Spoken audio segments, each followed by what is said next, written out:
Hi guys, English वाला में आपका स्वागत है। चलिए आज क्लास 10th के लिए हम शुरू कर रहे हैं ग्रामर। ये क्लास 10th का पहला वीडियो है। क्लास 10th का ये पहला वीडियो है। आइए अब इस ग्रामर में क्या क्या पढ़ना है आपको क्लास 12 में। तो पूरे पार्ट्स ऑफ स्पीच की जानकारी होनी चाहिए, उसके बाद टाइम और टेंस और वॉइस और नरेशन, इतनी चीज़ें आपको जानना है इसमें। तो पार्ट्स ऑफ स्पीच में क्या होता है, पार्ट्स ऑफ स्पीच किसे कहते हैं, पार्ट्स ऑफ स्पीच समझिए किसे कहते हैं। जैसे कि हम कहें कि पार्ट्स ऑफ बॉडी, तो आप क्या बताएंगे बाबू? कहेंगे कि पार्ट्स ऑफ बॉडी में ये हैंड है, कहेंगे ये फिट्स है, ये नोज है, ये ईयर है। इसी तरह अगर मैं कोई वाक्य एगो लिखूं, छोटा ही वाक्य लिखता हूं, फिर देखते हैं। जैसे मुझे मन में आया और मैंने लिख दिया कि Ravi it's a mango in morning.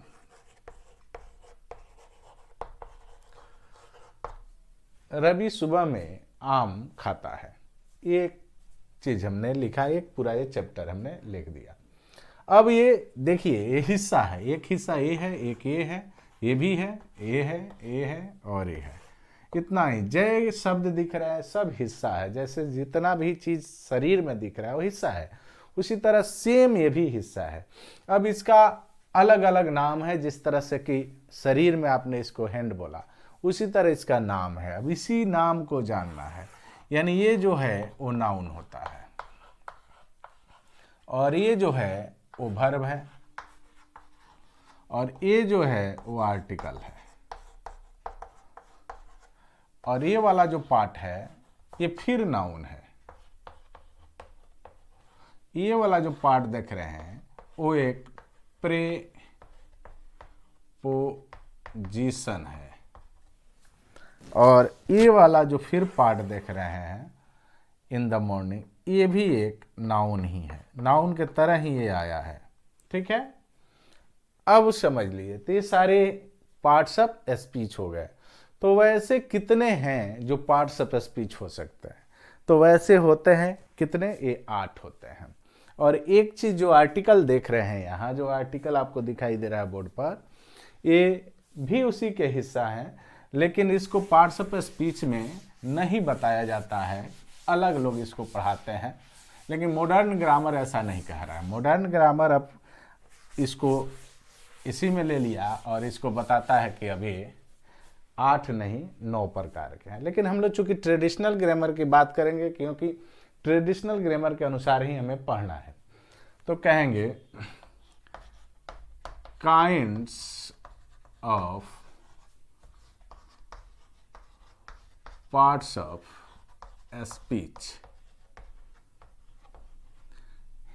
Parts of speech के कितने भाग हैं? पार्ट्स ऑफ स्पीच के कितने, जैसे कि हाथ शरीर में कितने अंग हैं, उसी तरह पार्ट्स ऑफ स्पीच यानी किसी स्पीच यानी कोई कथन है, उस कथन के कितने हिस्से हैं। ठीक है, इसका मतलब होता है कथन। तो इस कथन के कितने हिस्से हैं? तो कहेंगे there are 8 kinds of parts of speech in English grammar। याद रखेंगे कि अंग्रेजी व्याकरण में इसको 8 भागों में बांटा गया है। देखिए, ग्रामर का स्पेलिंग बहुत सारे लड़के गलत लिखते हैं, तो आपको याद रखने के लिए एक मैं ट्रिक देता हूं। देखिए राम लिखते हैं, राम सबको ही जानता है, राम लिखता है।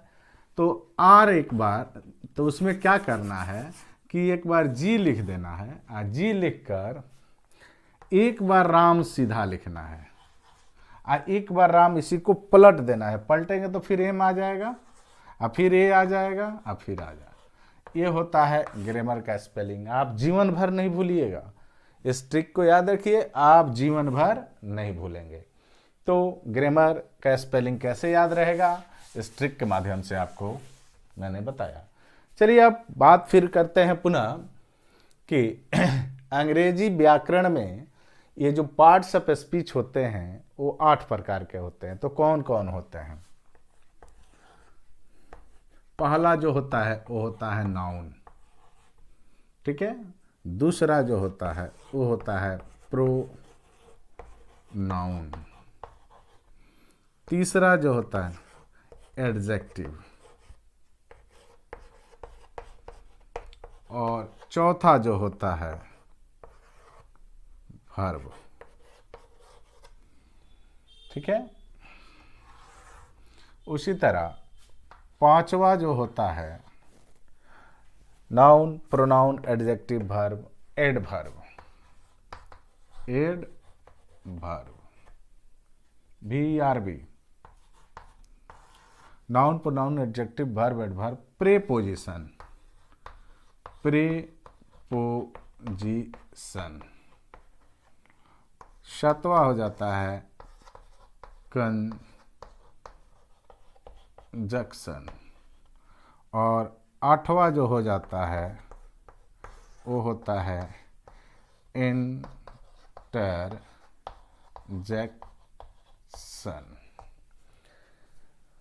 ये होते हैं आपके 8। ध्यान से देखिए और जान लीजिए। नाउन यानी इसकी हिंदी होती है संज्ञा, लिख लेंगे। इसकी हिंदी होती है सर्वनाम। एडजेक्टिव की हिंदी होती है विशेषण, और वर्ब इसकी हिंदी होती है क्रिया। एडवर्ब की हिंदी होती है क्रिया विशेषण, और प्रेपोजिशन का होता है संबंध बोधक अव्यय। ये कंजक्शन होता है जो संयोजक होता है, और इंटरजेक्शन यानी विस्मयादि बोधक अव्यय। ये 8 होते हैं पार्ट्स ऑफ स्पीच के हिस्सा। अब आपको जैसे कि शरीर में आपको पता है कि हैंड जो है, हाथ जो है, वो किस काम के लिए आता है, कौन कौन सा काम करता है, उसी तरह आपको इन सब के बारे में जानना होगा कि आखिर नाउन जो आएगा वो क्या करेगा, उसका काम क्या होगा, नाउन क्यों पढ़ेंगे, आखिर क्या इसको नहीं पढ़ने से काम नहीं चल सकता है। ये सारी बातें हैं जिसको समझने की ज़रूरी है। चलिए तो सबसे पहले बात करेंगे नाउन की, जो हिंदी में होता है संज्ञा। तो संज्ञा क्या है, पहली बात करते हैं कि संज्ञा है क्या। तो कहेंगे a noun is the name of a person, place, thing or action। ठीक है। यानी नाम किसे कहेंगे। देखो आप भी समझ सकते हैं, एक सीधी सी बात है कि किसी भी चीज़ को हमें संबोधित करना, बुलाना होगा किसी ना किसी से, तो उसका एगो नाम देते हैं। जैसे हम कहेंगे ये चौक है, अगर चौक इसका नाम नहीं होता, चौक छोड़कर इसका नाम मान लो कुछ और होता, तो हम क्या कहते, उसको उसी नाम से बुलाते। जैसे आपका नाम राकेश हो सकता है, तो मैं राकेश के नाम से बुलाऊंगा। लेकिन अगर किसी का नाम मोहन है तो उसको मोहन नाम से बुलाते हैं। जैसे जिसमें शिक्षा हमें मिलती है, जो एक बना हुआ रहता है, पेजों का बंडल होता है, जिसे हम लोग बुक का नाम से जानते हैं। तो क्यों बुक बोलते हैं, तो उसका नाम है बुक, इसलिए बुक बोलते हैं। तो यहाँ ये बता रहा है कि नाउन क्या है, तो किसी व्यक्ति, वस्तु, स्थान या कार्य के नाम को संज्ञा कहते हैं। कहेंगे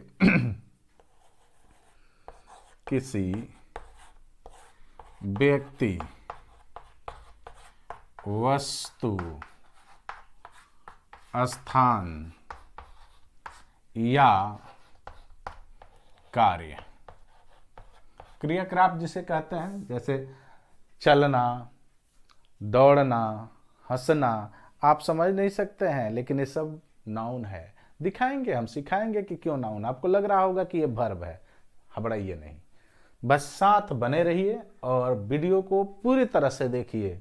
आपकी जो यहाँ जो बीमारी निकल जाएगी, जीवन भर काम आएगा आपके। आप 10th में हैं, यहीं से आप अपने आप को मजबूत बनाइए। तो कहेंगे किसी व्यक्ति, वस्तु, स्थान या कार्य के नाम को संज्ञा कहते हैं, संज्ञा कहते हैं। उदाहरण में जैसे मैं कहूं, लिखिए राम, मैं कहूं छपरा, ठीक है। छपरा ऐसे भी लिख सकते हैं, CH से भी लिखा जाता है, घबराने की जरूरत नहीं है। मैं कहूं लंदन, सब जगह का नाम है कि नहीं। मैं कहूं पेन, किसी चीज का नाम है। मैं कहूं बुक, किसी चीज का नाम है, जानते हैं आप, काऊ। उसी तरह कहूं इंफॉर्मेशन, इंफॉर्मेशन, सूचना। मैं कहूं मिसचीफ, मिसचीफ, शरारत, ठीक है। बहुत सारी चीजें हो सकती हैं, ETC कर लीजिए। दुनिया में सारा चीज नाउन है, बस इतना जान लो, है ना। ये एक नाउन का परिभाषा है जो सामान्य लोग आपको समझाते हैं और बताते हैं। अब मैं परिभाषा देते चलूँ तो कई एक परिभाषा आपको मैं लिखवा सकता हूँ, लेकिन चूंकि आगे पढ़ना है और आगे इसके सीखना है, मैं हट जा रहा हूँ ताकि आप उतार लेंगे बढ़िया से। वीडियो को पॉज कर करके इसको सारे चीज़ों को उतारिएगा एक एक के।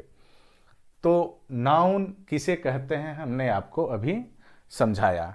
आइए अब मैं बात करता हूँ कि मान लीजिए कि आप वीडियो देख रहे हैं और पढ़ रहे हैं नाउन, और आपके पापा आ जाएं और पूछें कि बेटा क्या कर रहे हो, तो कहिएगा कि सर पढ़ रहे हैं, पापा पढ़ रहे हैं। और क्या पढ़ रहे हैं, तो नाउन पढ़ रहे हैं।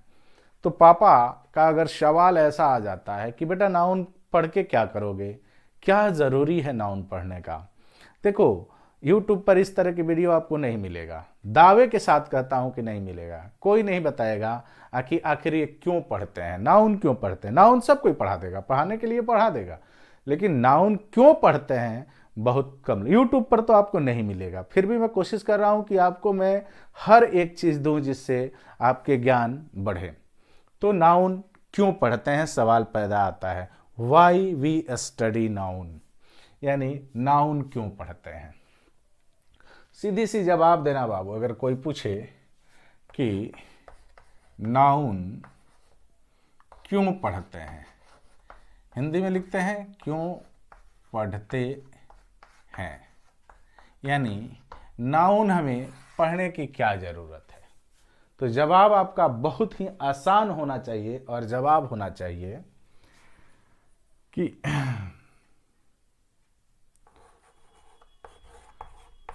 किसी भी वाक्य गठन में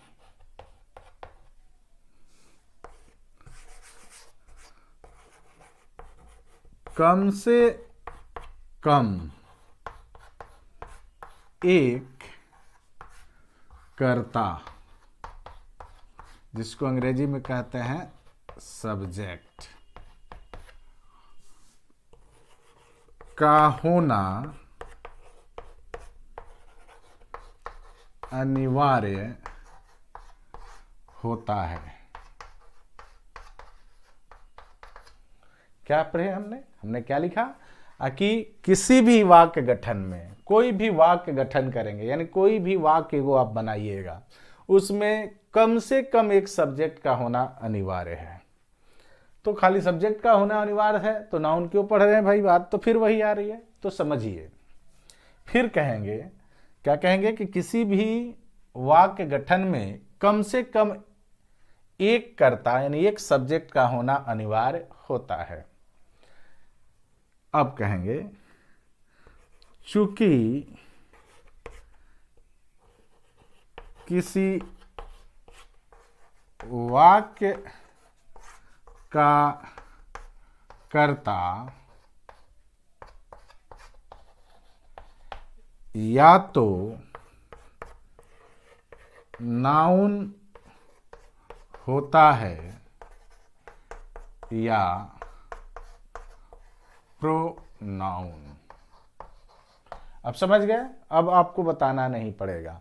मैंने क्या कहा कि किसी भी वाक्य का कर्ता जो कर्ता होगा वो या तो नाउन होगा या तो प्रोनाउन होगा, और वाक्य गठन करना हमारा क्या है, नियति है, हमें करना ही पड़ेगा। हम पढ़ेंगे तो वाक्य गठन करेंगे ही।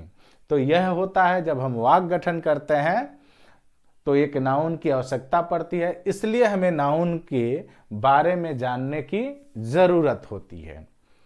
तो हमने आपको आज ये बताया कि नाउन कहते किसे हैं और नाउन पढ़ते क्यों हैं। अब इसके भी भेद होते हैं। अब जो वीडियो मिलेगा, मैंने आपको कह रहे हैं कि प्लेलिस्ट में जाइएगा और वीडियो नंबर 1 नाउन का वीडियो 1, इसको इंट्रोडक्शन वीडियो बनाएंगे, इसका नाम देंगे इंट्रोडक्शन। ठीक है, इंट्रोडक्शन याद रखेंगे, इंट्रोडक्शन। तो ये इंट्रोडक्शन का वीडियो है, इसको कहेंगे वीडियो 1। ये आपका वीडियो 1 है, इसमें आपको मिलेगा। अब इसके बाद हम जो पढ़ाएंगे वो पढ़ाएंगे काइंड्स ऑफ नाउन। चलिए, इंग्लिश वाला को सब्सक्राइब कीजिए और अच्छे और मन लगा के पढ़िए। मैं आपको ग्रामर के साथ आपका जो बुक है उसको भी पढ़ाऊंगा, चैप्टर वाइज आपको मैं उसका सब कुछ दूंगा, पूरा सॉल्यूशन, एक्स्ट्रा भी कुछ होगा वो देंगे। चलिए फिर मिलते हैं अगले वीडियो में, तब तक के लिए गुड बाय।